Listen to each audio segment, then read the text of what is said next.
The Walking Dead is a show based on the comic of the same name, where we follow groups of people trying to survive the zombie apocalypse. With death possible at any time and nowhere truly being safe, it became a cultural phenomenon that brought both die-hard horror fans and neutral normies together every week. The question remains though, did it start well? Well, the show begins with a sheriff or sheriff's deputy, I'm unsure of which, driving down the road before making an abrupt stop and walking to a gas station. He passes flipped, totaled, and abandoned vehicles, trash, makeshift tents, children's toys, and more, as the scene is eerily quiet with not a sound to be heard besides the tweeting of birds in the distance. This does a good job setting up the atmosphere, leaving every moment open to a loud jump scare, but keeping things quiet and continuing to build genuine and natural tension because of it. It also sets up numerous questions pertaining to what has happened, what the abandoned items mean for the state of the world, what happened to the children that the toys belong to, what killed the people in these vehicles as we pass them by, what use is a cop in a place like this, the list goes on. When he finally arrives to the pumps, there's a sign warning that there isn't any gas, which adds fuel to the fire of this dire situation. If the average gas station has around 35,000 gallons of fuel, and the average car has 15 gallons of capacity, that means around 2,333 cars could have been fueled up from empty since this station was last restocked. What kind of emergency would cause such an exodus of cars, and what has prevented the station from refueling? Those are the questions to ponder. Realizing he's out of luck, he turns around and begins walking back, before hearing shuffling of feet nearby. Going prone next to a nearby car, he uses the cover of the vehicle, seeing the legs walk from underneath until approaching a stuffed bunny and picking it up. Is this a kid foreshadowed from the toys that we saw earlier, and if so, what condition is she in? Approaching the girl from behind, the man says,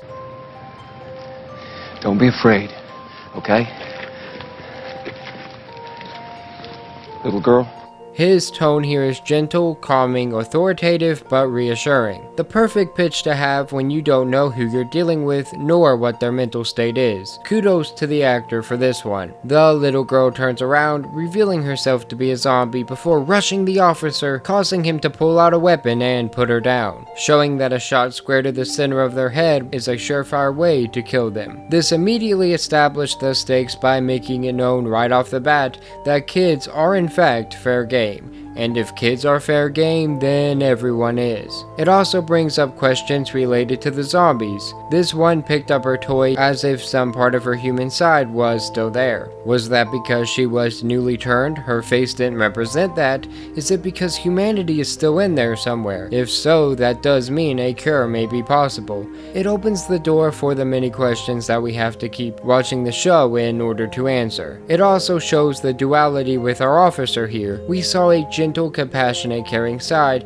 Even the mannerisms here show that he hates what he's about to do, that he's disappointed in the outcome, and wishes it was different. Yet him pulling the trigger shows that he's strong-willed, a survivor, adapting to the circumstances as it both aligns and contradicts with his profession as an officer. We then see the officer with his partner, a guy we immediately learn is named Shane, that's talking about the difference between men and women. Him and his partner are sharing the ketchup on one of their sandwiches to dip fries in, a subtle example of how close they truly are. He says the difference is that men have to turn off the lights behind the women, even if that same woman complains about global warming, then gets mad that he sounds like their father if he says something about it. Shane's a funny guy. So won't say, you mean to tell me you've been hearing this your entire life? You are still too stupid to learn how to turn off a switch. This sets up that although Shane does think impulsively, he's smart enough to not say what he wants, and instead tweaks it for damage control. It also shows that he's a critical thinker, represented by his comments on climate change as well as the lights. Sure, it seems like a throwaway line, but most people wouldn't even consider it. Lastly, it sets up the kind of woman he's into, one that shares the same mindset in terms of things like that, possibly setting up romance in the future. After this, he asks his partner how Lori is, to which he earns the response, She's good. She's good at turning off lights. Really good. I don't know when he sometimes forgets. possibly setting up a love triangle given that Shane's ideal woman is the one that his partner is with. This is further foreshadowed whenever Officer OG says that him and Lori didn't have a good night last night, whenever Shane says he needs to speak his feelings, to where he responds by saying that Lori says the same thing, and other references to Trouble in Paradise. The next lines hit pretty hard though. Last thing she said this morning. Sometimes I wonder if you even care about us at all. She said that in front of our kid. Imagine going to school with that in your head. This shows the compassionate side that we saw earlier, that although Lori's remark was a jab at him, his concern is how his son could have taken it and how it could have impacted him. That's a good father right there. He says he never would have said something like that to Lori, especially in front of their son, who we now know is named Carl. The officers then have to respond to a call on the radio, rushing to the location and laying out a spike strip before joining other officers, forming a roadblock. The suspect being pursued hits the spike strip and, well,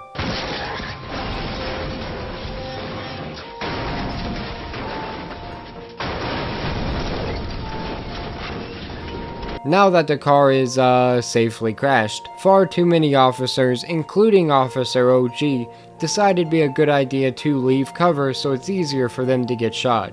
Then, surprise surprise, a suspect opens the door and starts blasting, with cops returning fire and giving me the impression that they all grew up wanting to be stormtroopers. The amount of times a dozen cops missed a single guy standing in front of cover is staggering. Once Officer OG gets tagged though, they finally take down a couple of the suspects and we learn that his name is Rick. Finally, since they didn't make enough dumb decisions for plot convenience, the officers all just get distracted without clearing the area, allowing a third gunman to come out of nowhere and blast Rick, leaving him bleeding out, with Shane applying pressure as they await an ambulance. This scene took the intelligence showcased earlier and sidelined it to advance the plot instead. It caused a group of highly trained officers to follow no real guidelines after a spike strip does its job. They went from professional to target practice that needs target practice real quick, and it felt very forced. It did a good job further showcasing the bond between Shane and Rick though, with Shane being able to hit a target once Rick was tagged the first time, as if his accuracy improved out of fear for his friend. Then with him both putting himself in harm's way to check on Rick, no matter how poorly implemented the scene truly was, as well as him applying pressure to his wound while sounding panicked and distraught as he pleaded and yelled, Leon! You get that ambulance down here, you tell him there's an officer down, you do it now! We then fast forward to Rick in the hospital. Looking through his eyes as Shane is visiting him, Shane says, I'm sorry, man. I know I should say crap every time I come in here. Showing that he has never given up on his partner, his friend, his brother, and has been here many times before. Rick responds to what he saw, but Shane isn't there, and the flowers have died, showing that he nor anyone else has been in for some time. The clock's dead as well, so nobody has changed the batteries either, further representing the amount of time that's passed with nobody around. Rick tries to get out of bed and falls down. It looks as if there may still be fluid in his IV, but that can be explained away by a power outage that seemed to have occurred. That being said, his muscles haven't atrophied too much given he lifts himself off the ground and walks, and he doesn't seem severely dehydrated either. His hair is still the same size, which also indicates that not much time has passed, with all these factors coming together to make it hard to know how long he's been in there alone, since the conditions don't relate to one another very well. Making his way to the bathroom, he turns on a faucet and gets himself a drink, so maybe dehydration was at least some of a factor. Good to know. After entering the hallway, we see that some power is on. It can be explained that it's due to backup generators, and that's why there's not enough power for the whole building. Walking up to some glass, he looks through it and sees a corpse. foreshadowing the fact that zombies were or are still there. Following a trail of blood that spread down walls and floors while stepping on potentially sharp and dirty objects, he goes to one door that has big letters warning him away from it. This is yet another dumb situation that hurts the characterization of his character, since most people would look to, I don't know, not only avoid the floor that could get them cut, but the door that literally warns them in big old letters that they shouldn't approach. He did neither. Thankfully, once zombies start reaching through the crack in the doors, he's smart enough to hightail it out of there though. The scene atmospherically did build some tension, but it was at the detriment of the character. It just wasn't worth the trade-off. Rick then tries to use the elevator, which given what just happened, he's in panic mode here, so this does make sense. Before heading to a fire escape, lighting a match for some light because it's darker than my future down these steps, and inching his way down step by step. This is a very suspenseful scene, well shot, well lit, with Rick having to light a match every few minutes as it doesn't fail to go out. No thought is scarier than what may lurk in the dark beyond what you can see. Once making it outside, he walks by rows of bodies in another good scene, due to the possibility that any of them could be a walker and the fact that something or someone had to kill them to begin with. It's also a good representation of the current state of the world, foreshadowing the large amount of dead and death, as well as mentally prepare Rick for it, which is also what the door scene did too, so this helps prior scenes as well. Rick then makes it to a bike, picking it up, getting surprised by the zombie beside it, that due to lacking legs can barely inch itself towards him. I honestly feel a bit sympathetic towards it here. Imagine being reanimated during The Walking Dead and not even able to walk. You had one job, you know? Taking the bike, Rick awkwardly rides it straight to his house, where he sees halfway packed bags, which may not be a good sign, and calls out for his family, but nobody's there. His voice carries deep emotions here. You can hear the despair within it as the hope that got him this far starts to dwindle away. Instead of putting clothes on, he walks outside in his hospital gown, possibly representing how lost he truly is right now. He sees a zombie walking in the distance, waves at it, and gets smacked upside the head by a kid with a shovel. The boy calls out for his dad, who walks up next to the zombie and shoots it in the head, before approaching Rick, questioning him of his wound. This is foreshadowing that some sort of wound leads you to becoming a zombie, which we learn even more about once we enter the next scene. Here Rick is tied to a bed, getting questioned about his wound again by the man from earlier. The man said he cleaned it though, so it should be plain as day what it is. A bullet wound is pretty recognizable. The fact that the wound still needed cleaned has me even more confused on the time jump from being shot to waking up, but you don't want to hear me complain about that again. The man checks Rick's temperature, grandma style, says he's cool enough and cuts him free, so it's safe to assume an extremely hot temperature is signs of infection. Rick walks out of the room, states he knew the family that lived there, and learning that his two new friends just moved in. Rick accuses the father of killing a man, to which he explained, "It wasn't a man." You shot him in the street out front, a man. Friend, you need glasses. It was a walker. Guess I'm not calling them zombies anymore. The three then join hands in prayer, saying a blessing over their food, showing humanity in times where it seems like humanity is lost. It's simple, quiet, and real moments like these that a lot of media disregards.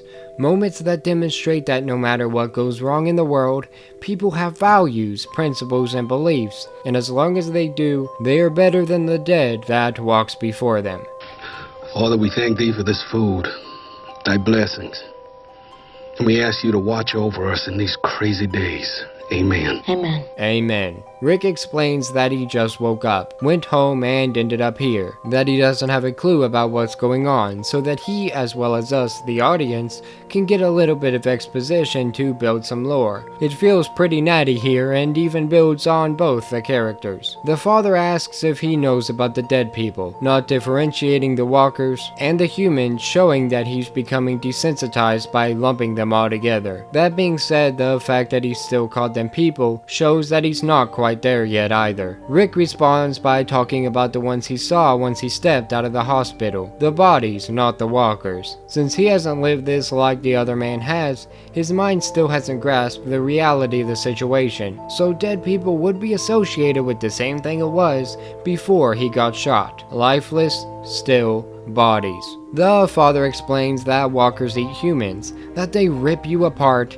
and that's what would have happened to Rick if he didn't step in. He also explains that they are more active at night, with him hypothesizing that it's the cold air, which is in fact a stimuli, so you know what, he may be on to something. He also says they are attracted to loud noises, such as the gunshot he fired earlier, which has caused special attention onto this area. More stimuli, more reaction, the brain is still in use. Lastly, we learn that bites make you sick, kill you, and bring you back. There's no cure, no way around it. It's a known fact, so don't get bit. The young boy says he saw it happen, which could be referencing their mother, since a father can't conceive on his own. Later that night, Rick tells the father about Carl and Lori, and he tells Rick that his son thinks he's a bank robber, to which Rick makes a joke that he is, before admitting to a sheriff's deputy, which causes this response. This, as well as the silence that accompanies it, could hint at bad blood with the police before, that the police handled the zombie outbreak poorly, or the black versus blue ideology that I'm not going to get into here. Before we get to learn, a car alarm goes off, causing the father to comfort his son before he and Rick turn out the lights and head to the window. The son walks to the window just in time to see a woman I can assume to be his mother, before heading to his bed to loudly sob. The woman walks up to the door, having mannerisms similar to an animal with how she bobs her head as she grabs the doorknob in an attempt to open it. This is reminiscent of the beginning scene where the little walker girl picked up her toy. Here though, the mother's been a walker for quite some time. This isn't nerves reacting. This is some semblance of either intelligence or humanity. The father says she was bit, gave off heat like a furnace, and that he couldn't put her down. He isn't desensitized yet, not completely, as which was hinted at earlier. The next morning, our group heads outside, where Rick needs convincing that the walkers are already dead, just in time to be one to death. He holds his wound after, hinting at recency, confusing me still. Rick heads into his house, exclaims that the photo albums and pictures are gone, and the only real worth they'd have to someone is sentimental to his family. The duo tell Rick they could be in Atlanta, that it was being called a refugee center with military protection, food, shelter, and the CDC working on a solution. Rick grabs some keys, and they head to the police station where they are able to take a shower. The first one they've had in ages. It's another scene humanizing the group, and it's pretty wholesome, even if the loudness would draw walkers. We'll see if it does. We learn the kid's name is Dwayne here, as our trio head to the weapon locker and grab weaponry. We gotta do it carefully, teach you to respect the weapon. That's right. It's not a toy. You pull the trigger, you have to mean it. Always remember that, Dwayne. This is a good line when handling weapons in general, even outside of a zombie apocalypse, and is worth all of us keeping in mind. Rick gives the dad a sniper rifle, ammo, and a walkie-talkie before sending them on their way. I'll turn mine on a few minutes every day at dawn. You get up there, that's how you find me. Seeing Leon, the dumb cop from earlier, Rick does him a service and puts him out of his misery before heading back to the place where he got the bike to do the same thing to the crawler from earlier, saying, I'm sorry this happened to you. The father has the same idea, shooting walkers with his rifle with the intention of finally helping his wife to the afterlife in order to redeem his inability to do so when she was first bit. This time again though, he wasn't able to, with his love, his humanity, still too attached to the woman she once was. I wish I could show this scene, from Dwayne praying with his ears covered to his father breaking down more every shot. It's extremely well directed, written, and of course, acted. Rick is heading towards Atlanta, using his radio to try and get a response on an emergency line, where survivors try to respond but never get through. We see a woman and a kid, possibly Lori and Carl, as well as Shane, Rick's old partner. The woman says they need to put signs up and warn people away from Atlanta, as Shane says they don't have the time nor the manpower, making her mad since he won't allow her to go alone, causing her to storm off and him to run after her. Shane tells her that the boy's been through too much and he's not losing his mother too, a possible reference to Rick. Shane and the woman share a passionate kiss due to what I said earlier on how Lori was Shane's ideal woman. Confirmed by the picture Rick looks at of him and his family before going to a house to search for gas, where he instead finds two people that committed suicide. A trope is here where God forgive us is spelled out in blood, even if it hurts the rest of the scene. Due to that being drawn there, the blood splatter that should be from buckshot to the brain is unable to be splattered all over the walls. They can't write that out in blood if they unalive themselves either, not unless they were both bit first. But there's no zombies around, and if they got bit, there's a bigger chance of them being zombie chow than surviving to unalive themselves right after. The only logical explanation is they self-harm themselves first for the blood, but people that have suicidal ideation wouldn't have the motivation to make a spectacle, nor would they care to. It's all around just there for dramatic sake, but due to how unnecessary it is for the plot, it does more harm than good. Rick then finds a horse, saddling it up in a wholesome scene, and rides off into the sunset with a bag of guns on his back. When did the scene from the beginning of the movie take place then? I guess headcanon will have to say somewhere between when he left the city to when he arrived at the townhouse. I just wish I knew for sure though. He goes on the emptiest freeways known to man, where every car is going the opposite direction, and I do mean every car. I love and hate this shot.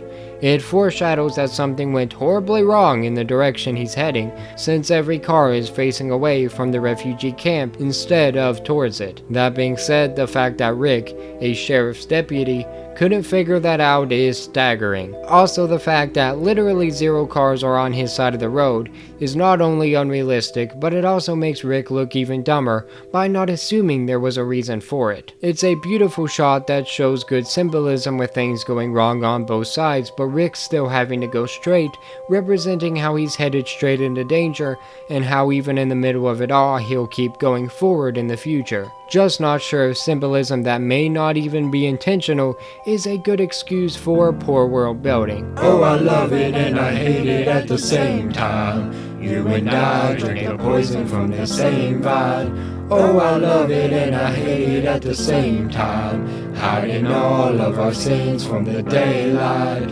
From the daylight, running from the daylight. From the daylight, running from the daylight. Oh, I love it and I hate it at the same time. He continues on, with the streets pretty barren as well, until he randomly comes across a landed helicopter. Again, no red flags for him and no walkers either. The fact that there aren't any stragglers till he passes a bus is mind-boggling, but given the budget that a first episode employs, I can probably forgive it. Once he reaches the checkpoint and there are no guards or provisions in place, he still decides to continue going, moving past army tanks littered with dead, just red flags all over the place. He then hears a helicopter and decides that all the caution he's employed thus far by going slow can just be thrown to the wind, as he has his horse gallop right into the horde of zombies. Turning around to go the other direction, zombies spawn that weren't there before, so the horse gets absolutely wrecked, completely jacked up. And the worst part is that it probably would have survived if he would have just left it alone. Rick, now being down a horse, has to take cover under the tank, and when the walkers crawl after him, he then goes inside of it. Ain't nothing but plot armor, I don't care who you are. Leaning against the back of the tank, he pulls a gun from the body of a soldier, then realizing that it's a walker, just in time to blast its head off as well as his own eardrums. Moving through the hatch up top, he sees his guns on the ground, before closing it behind him and hiding in the tank.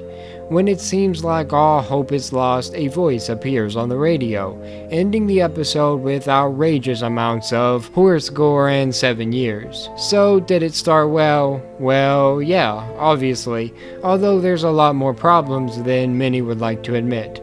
From the time skip being undefined to scenes of style over substance, even at the cost of building your characters, there's a lot of things that could have been handled better. But there's some phenomenal scenes with loads of heart, some great acting to back that up, unanswered questions to keep us coming back in order to find those answers, and an extremely effective cliffhanger to round it all out. At the end of the day, it hooked me, and years ago hooked millions of others, making the show the franchise giant that it is today. A show that Stanley, whose birthday is today by the way, that inspired this video tried to get me hooked on too as it was originally airing. I hope I did the show justice, and if you are interested, would be proud to cover The Walking Dead more, and learn from my mistakes here. But only if you let me know them in the comments below. Don't forget to wish Stanley a happy birthday, and I apologize if my voice was rather rough in this one. It's been extremely sore, and then that cringe part I had to put in there for comedy purposes definitely didn't help that out.